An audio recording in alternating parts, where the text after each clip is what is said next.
Hey guys, this is section 0.8, day 1. We're going to talk about the basic terminology for statistics.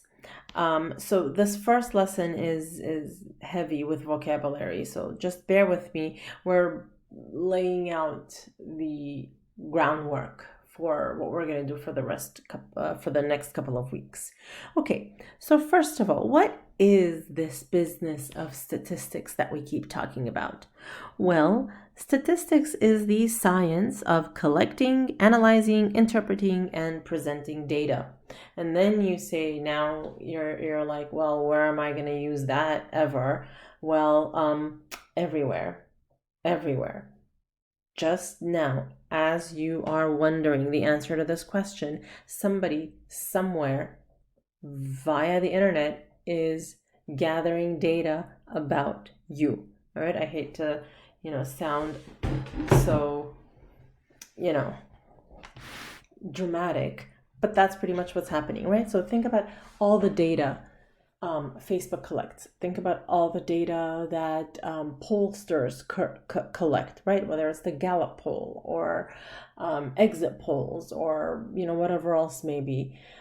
Think about all of the different surveys you guys had to do for your teachers and for school about how online classes were going the first 3 weeks, right? So there we go, statistics.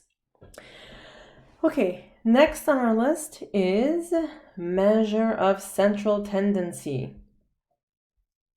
All right, so what's that all about? Measure of central tendency, basically, it represents the center or the middle of the data, because often that's very important, right? It's important to you guys because as soon as you take a test, your teacher grades the test. Now here are the grades. What's the first question you ask? What was the average, right? That's the middle that's information about the middle of the scores. Population is the entire membership of objects, people, or events which is to be analyzed. So basically, if you're talking about, like if you do a poll, right? Let's say on a presidential candidate, right? And if they say, for example, such and such candidate has a, 10% approval rating. So what did they do? Did they actually call up every single resident of the United States and ask them? No, they didn't. They called a couple of thousand people, and then they're projecting based on their findings that 10% of the entire US population would have said that. So that's population. Now, sample is a subset of a population, and that's pretty much the people who did get phone calls.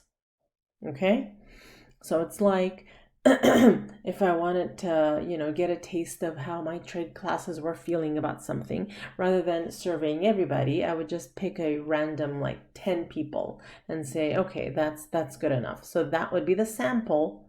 But then if I made a decision that affected the entire class, then the class would be the population.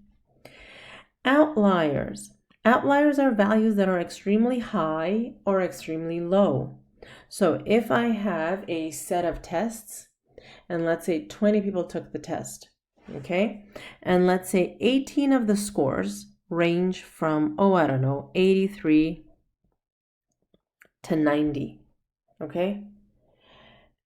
And then I have one person who got 105 and one person who got, let's say, 67. Well, these guys are the outliers because the bulk of the scores lie in here. All right, so those two are outliers, and that's very, very important in a set of data. Okay, notation. Here we go. This cute little symbol, which I'm sure you've seen in places, is called the sigma. Okay, what the heck? Where did that word come from? Well, sigma is a name of a Greek letter in the Greek alphabet. So just like we have the letter S and it makes the S sound, in Greek, the letter that makes the S sound is sigma. Okay, so that's capital sigma. And sigma is used across math for sum. of values. Okay, so sigma, sum. Okay, that's where it comes from. X is the variable usually used to represent individual data values, right? So if I say, oh, I have one test score of 93, I would say, okay, X is 93. N is the number of data values in a sample. Okay, so how many people got surveyed? So if I surveyed 10 people out of my trig class, little n is 10. Capital N represents the number of data values in the population. So if I have 31 students total across my trig classes, that's capital N. All right, so much for that stuff. Let's talk about the first concept which we're going to calculate. We're going to talk about the mean. This has nothing to do with how somebody acts towards you. Mean, also called arithmetic mean, is a measure of center, and we obtain it by adding the values and dividing by the total number we have. Hey, what does that remind you of? That's like taking the average of something. Oh, wait, that's exactly what that is. Okay, so the mean is average. Average, we don't really use average in math. Technically, we use the word mean. And that's just the way it is. Okay, so if the data is sample from a population, then what we would do, if we're talking about a sample, right? So basically you sum, look at this sigma. So basically the way you find the mean is you add up all of the values and you divide by n. Okay, so let's do that here. Let's find the mean or the average of the following set of values, and of course you're going to have your calculator here. So first what you want to do is you want to count how many of these values there are. So 1 2 3 4 5 6 7. I have 8 of them, so I say n equals 8. Now I want to find mean, and one thing I kind of looked over here is the symbol for mean is x bar. We call it x bar. Okay? All right, so here the mean x bar is going to be 14 plus 7 plus 5 plus 23, 9, 1, 5, 19 all over 8. All right, and make sure, please don't forget to put parentheses around this when you divide by 8. And when you find this with your calculator, it happens to be that x bar is equal to 10.4. And that's it. Okay, 10.4. Okay, decimal places. We usually go to up to one more decimal place than there are in the data set, right? So look at the data set here. How many decimal places do the numbers have? 0. When we find the average, we go to up to 1 decimal place. I know, it's weird. I have to say, what we're doing here is a very, very, very tiny snapshot of what statistics is about. These are the very bare minimum basics of statistics. The course of statistics is not all going to be represented here. This is a very small amount, okay? Just to get you used to the notation, the symbols, and the terminology. That's all. Okay.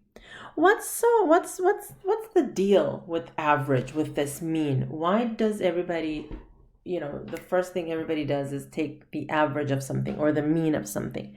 Well, it's because it's relatively reliable. Okay? Means of samples drawn from the same population don't vary as much as other measures of center. So it's very reliable. And the good thing about the mean or the average is it takes every data value into account. So if I wanted to find the average of your test scores, I count every single person's test. So it really takes everything into account. Okay.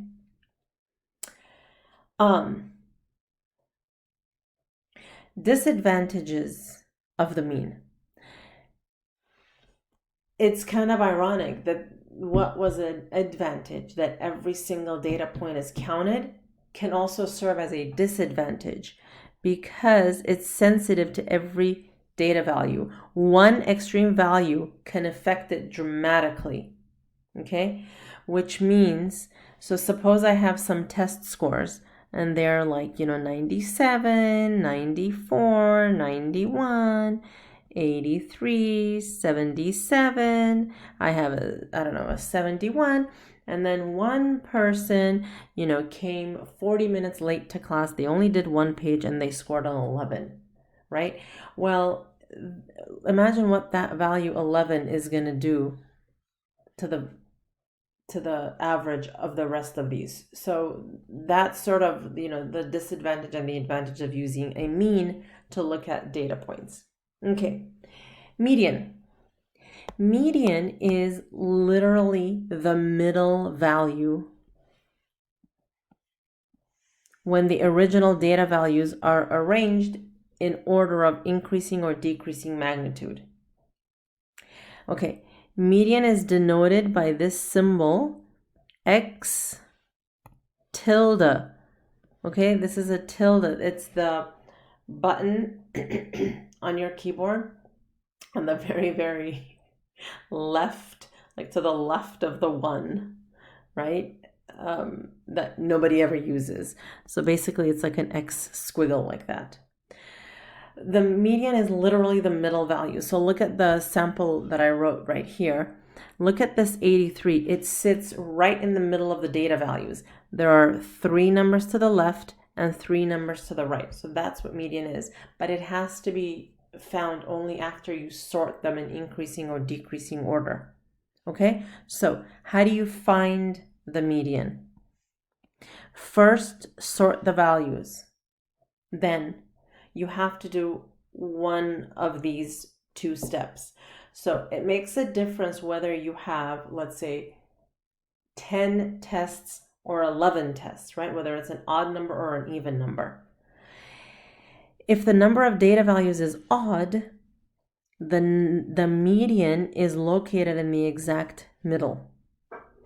If the number of the data values is even, then the median is the average of the 2 middle numbers. Okay, so let's just do one. Find the median of these data values that we found the average of, or the mean in example 1. Well, first of all, I need to sort this, right? So let's sort this. What's the smallest number? It's a 1. And as I sort this, I cross out the ones I use so it's easier for me. Okay, then comes a 5 and another 5. I have 2 5s. I need to write them twice. And then I have a 7 and a 9.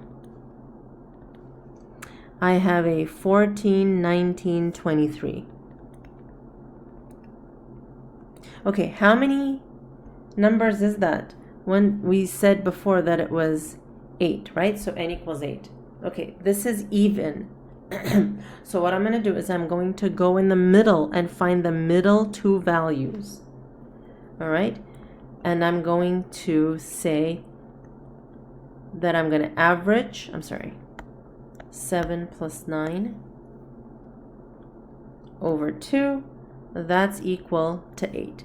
So the median is equal to 8, right? And we did that because you had an even number. Okay. Take a look at this one. It again has to be sorted. What's the smallest number here?